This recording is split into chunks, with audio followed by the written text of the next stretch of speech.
Hey, what's up, guys? Um, just want to give you an update of what's happening in my charts at the moment. It's been a while since I've posted anything on here, so kind of thinking I want to do this on a more regular basis just to get an idea of what's going on. Maybe just an update of where I am with my trades, etc. I have started a Fivers account again on the boot camp. I've failed multiple times and just risking too much, just trying to pass it quickly. And during the month of March, just got chopped up, to be honest, and I failed quite a few times. I mean, it's a 5% loss limit, and when you're going at like 3 lots or something, it's like 2 or 3 trades that go wrong. It just screws you up. Um, so I have passed step one, so I'll be moving on to the step two, and I'm also doing another step one, which I'm currently holding a couple positions in, and I'll explain that in this video. Step one, I usually tend to go a little bit more aggressive, but I've been too aggressive and too stupid, and during the month of March, it was the wrong mixture, and I just screwed up a lot. So I'm back. I want to sort out my mindset, I want to sort out my attitude and go forward. What put me on tilt was at the beginning of the year, I spent a bit of money on the challenges and I had the chance to make it back and then a lot more. And I was about $10,000 in profit on the prop trading.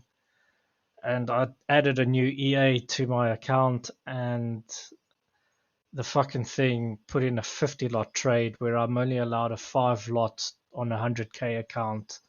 I'm only allowed a 5 lot max and I instantly failed the account, and TPT don't pay the fucking money when you fail or hit any of their rules, even if you've made like a ton of profit or even $5 profit, they don't pay out the profits.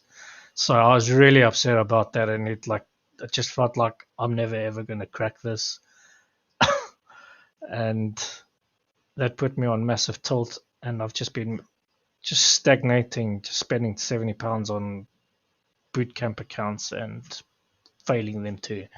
But now I'm on step two on one account and I'm doing pretty okay on another account. And yeah, so that's basically the gist of it and where I'm standing at the moment. So I was very bearish on dollar until we broke above this gap a couple of days ago, 3 days ago. So we broke above here, and now I'm looking for price to continue up and go for these highs up. Yeah. So I'm not going to go into higher time frames for now because my original target for this was, as you know on previous videos, or you don't know if you've never watched, my target was down in the 70 down here. If we stayed below that level there, so we've broken above, and now I'm looking for a higher price. Kind of sucks, but it is what it is. Now all I need to do is flip the bias and make sure we get this right. So for now, it's stronger dollar, and I'm looking for shorts on cable, fiber, Aussie, and longs on USD CAD. That's my main pairs that I look at right now. So let me put USD CAD up here, Aussie down here. So that's basically the order I look at. USD CAD I don't usually trade, but it's just looking really beautiful right now. So is Euro. I mean, this low is shouting that it's going to be taken. So it's tricky to get in there. But that's what I'm aiming for now. So any kind of pop-ups should be sells, especially from here downwards. I don't think we're going to make a run back up here. I think we're just going to start falling and go for these lows. It's FOMC in 25 minutes, so maybe I'll do another video at the end of the week to review the market and just keep it steady like that. Maybe 2 or 3 times a week, or 1 or 2 times a week I'll do a video. It just depends on the market, etc., and what I'm feeling and seeing.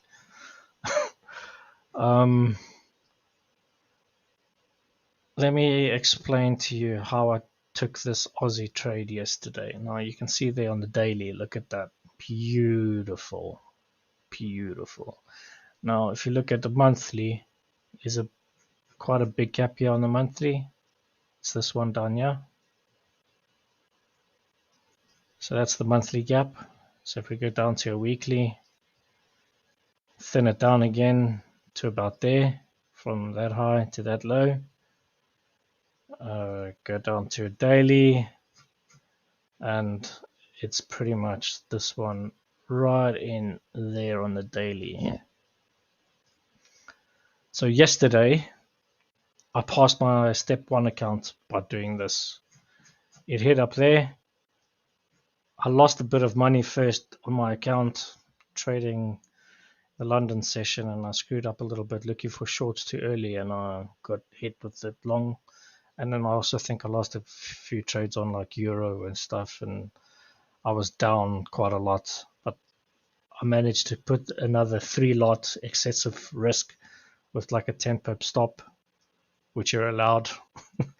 And I managed to get that, and overnight my target was down below this low. I can show you later on when my account becomes active again.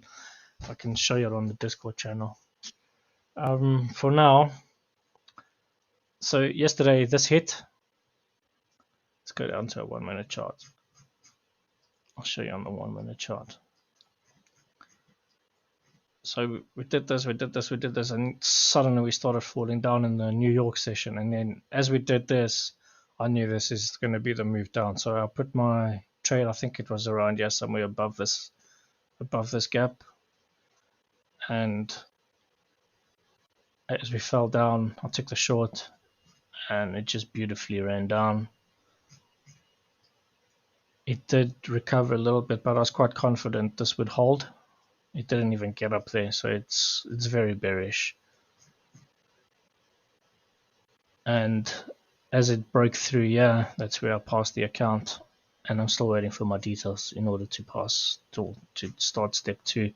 I like that we ran. Now, if I didn't have the pass over there, I would have held it at least for these lows. Yeah, taken some profit there and then held some off for lower price. Now I'd like to go through USD CAD as well. So that was probably my trade of the week, to be honest, on that Aussie. USD CAD is also looking really sweet right now. I did call on my chat group once we ran down here on the daily. Once we started recovering over here, I was thinking that we're going to run up into this level right up here, 270. So I'm looking for price to get up to the 2.7s, and then possibly run these highs up here, those clean highs, and then depends how hard this can go. I think we could even get up to 3.7 up there. So it just depends how we trade into this area. If we break through and start running for that, then I think we could look for a retrace back down somewhere here and then back up again. So this is why I've started doing the videos, because I'd like to get into sync with the long term and just follow it up to my targets basically, and do like a weekly review of where we are, what we're doing, what I'm looking for, and how I'm going to get into those trades to get up there. Bitcoin, I've liked that we're not hit 50,000. I've been wanting this to stay below 50,000 at that purple line and run down to 20k, 28k down these lows. So that's what I'm just looking this as a technical perspective. I don't trade it. Gold, tricky in terms of Russia and Ukraine at the moment. Like, do people want to buy this and just slowly milk it up? I don't know. It might be a very good long-term investment with silver. Like, this is my silver prediction. But do we come back into this block and then run up? It'll be good to see. If we do, then it would be a very good long-term investment if we can get a position down here below these lows. Because down here we ran these lows. That's a beautiful, beautiful run on liquidity. And then up. And I mean, we could do the same here again. We could run these lows with a strong dollar. So if dollar goes up, commodity should go down. So it does make sense that they might just quickly run this down and then go up for long term. So follow, share. I'll be doing this on a more regular basis. Cheers, guys. Bye bye.